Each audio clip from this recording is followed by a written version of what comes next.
रुपया नहीं दे व्यक्ति। एक बार क्या हुआ कि एक व्यक्ति था भैया नेमावर का, अब वो जगन्नाथपुरी गया। कहाँ गया? नेमावर का नहीं था हो, मैं तो बता रही हूँ, कहीं का हो तो बुरा मत मानना। अब भैया वो जगन्नाथपुरी गया। कहाँ गया? जगन्नाथपुरी। अब जगन्नाथपुरी में पंडा पीछे लग गया, एक पंडा उसके पीछे लग गया और पीछे से कुर्ता खींच रहा है।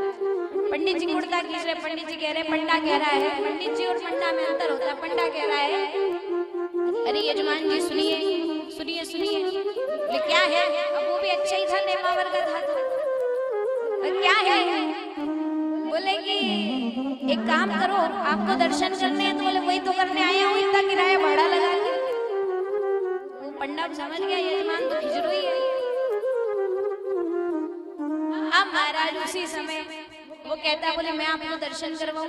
बोल करवा दे भैया, घूम गई है। तो बोले एक काम करो, 100 का नोट दो, भगवान के सामने से। कहाँ से? 100 का नोट दो, भगवान के सामने से दर्शन करूंगा। अपने क्षेत्र का व्यक्ति महाराज तुरंत बोल गया, एक काम कर, तू 50 का मेरे को दे, मैं वापस घर चल जाऊंगा। देखो 100 का दूंगा, जब तू दर्शन करवाएगा, एक काम कर, तू 50 का दे, मैं घर चल जाऊंगा बिना दर्शन के।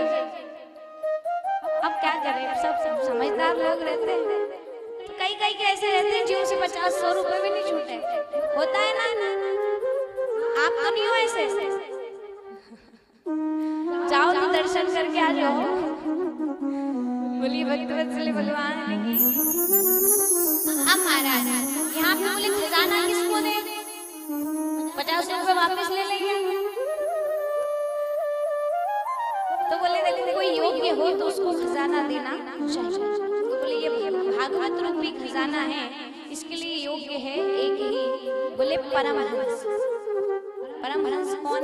सुखदेव जी महाराज, जो जन्म से ही भगवान के पास चले गए। बोले अगर इसके श्लोकों में शक्ति होगी तो तप में बैठा हुआ मेरा पुत्र वापस आ जाएगा। तो ऐसा नहीं था कि पूरी भागवत सुखदेव जी ने सुनी तब सुखदेव जी वापस आए। ये तो हम मनुष्यों के काम है कि हम इतने मूर्ख हो गए कि 7-7 दिन की कथा सुनने के बाद भी कहीं भगवान के लिए भाव नहीं जाग रहे। यहाँ 2 श्लोक सुने सुखदेव जी महाराज ने और दौड़ते हुए पिताजी के पास आ गए। केवल 2 श्लोक।